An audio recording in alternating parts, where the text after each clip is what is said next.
Well, we got hockey.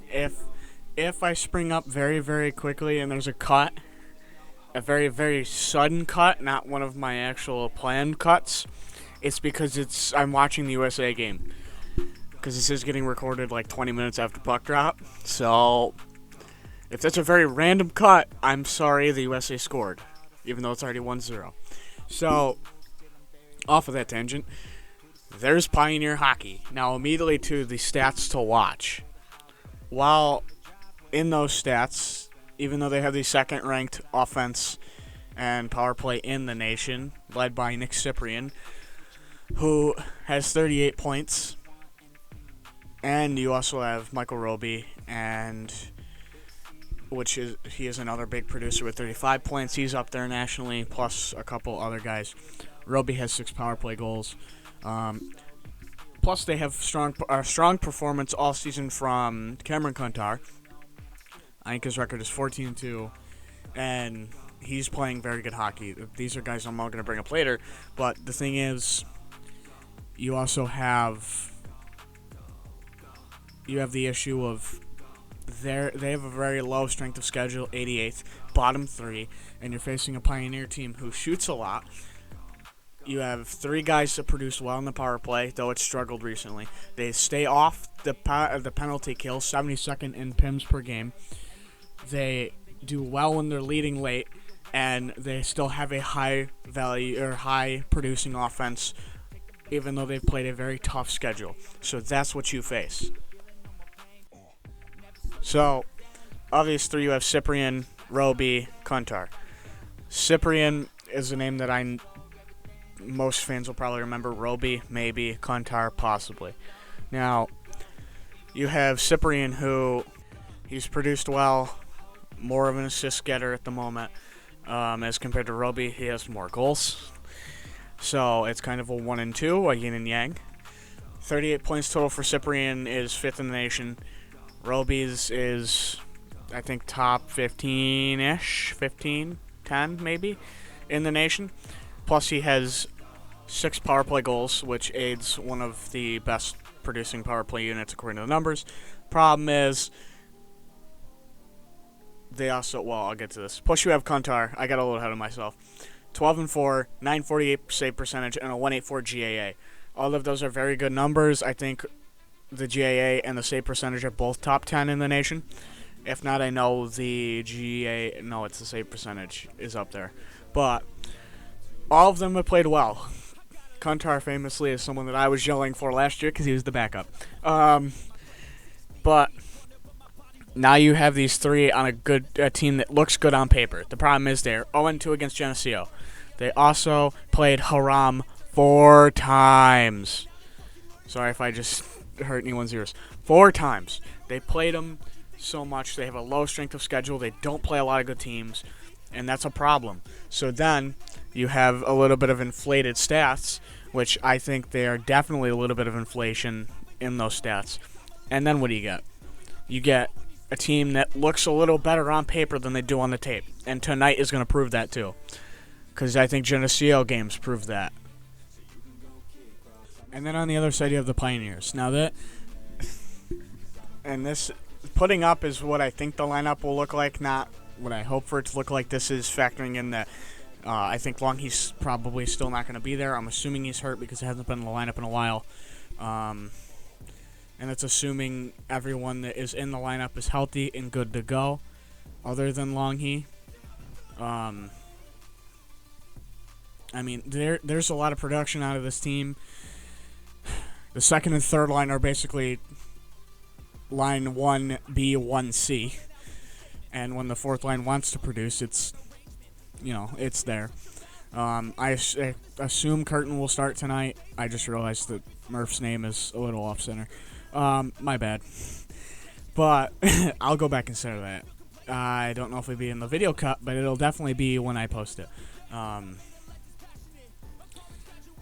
I still don't love the pairing of Serrato-Peric. I think that's probably going to get switched and rotated with Baxi being the extra.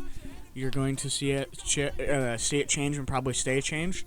I don't love that combo. As much as I love Serrato, it's not that part of the line that scares me.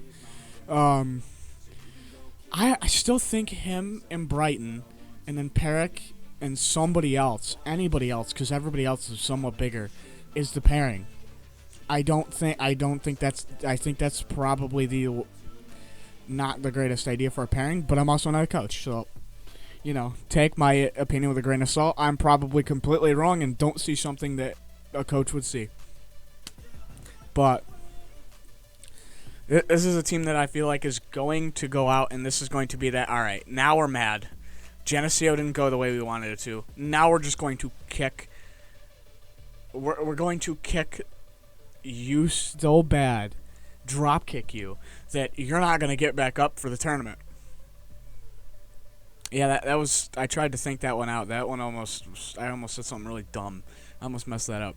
But you're going to drop kick this team so hard. If there was a game that I could pick that the Pioneers would come out angry and seething, these are the games. These are the games. Go in, clinch your #1 seed, and at home, with the stands pretty full because it's the last couple games of the year, and then you go into the tournament with the momentum. You get the bye, which has been clinched. They will not play Wednesday. They get the bye.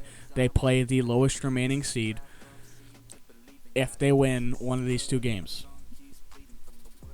I think they can do it. It's all in their hands. It all depends on how the goaltenders play, because that's a big thing. And if the scoring's there, realistically. I mean, recently we've seen Morse really stepped it up and burst onto the tape and the score sheet. For a while, it seemed like he was just like a goal here, a goal there, a point here, a point there, and you really didn't hear his name a lot to start. Now it's, okay, he stepped up. He's been scoring recently. You've been hearing his name a lot. So, I mean, we'll see. I'm excited for the Pioneers tonight. The next two nights. I think they got it. I'm not going to end up putting the lineup up, but if the best case scenario would be having Longhi healthy and having the full lineup healthy. Healthy is never an option in hockey, ever. There's no such thing as healthy. It's just hockey. But, I mean, this is how I expect the lineup to go. It's not how it's guaranteed to go. I mean, Coach Heenan's pretty much found his line pairing, so it's just about who does he want in the lineup. Does he want to try something random out? Plus, I think Carroll could get play because last game of the year in the regular season he may get tomorrow. So, we'll see. Hopefully, we get the perfect pairing, perfect combos. The team comes out firing, and not only do we figure out that USA just scored while I'm watching Tage Thompson on the power play. Go USA. Let's go. But it's awesome that we're at this point in the year and everything's getting super exciting. The barn will, if not this weekend, will be packed from here on out, from after these games, if not these games. I think it'll be pretty packed tonight either way. To see if they clinch, and it's going to be exciting. I'm genuinely ready. I'm genuinely ready but not ready, and anxious but not anxious. Like, every game matters now. Everyone's fighting for not only the tournament but the NCAA tournament spots now. You're trying to get yourself as high as possible. And maybe this proves that me and Chris at D3 Hockey were right, that Chatham played a very weak schedule, and that's why their record seems a little inflated.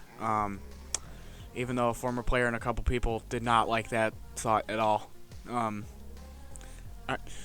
A couple people did not like that. One specifically, I remember, a former player didn't like that. I'm all for sticking up for your team that you played for, but gotta call a spade. And I don't think Salve belongs up there either. Salve doesn't belong above in the same. Well, yeah, above. I don't know if they're above Adrian now, but they don't belong above Utica. They don't belong above those teams when they've played very weak opponents all season and haven't necessarily proved themselves as much. Plus, NPI is also very slighted against Wisconsin teams at times and the Western teams in general. which sucks. But that's another thought for another day. Go Pioneers! Let's hope they clinch tonight. And anyone going out there, drive safe today and tomorrow. And I'll see you there.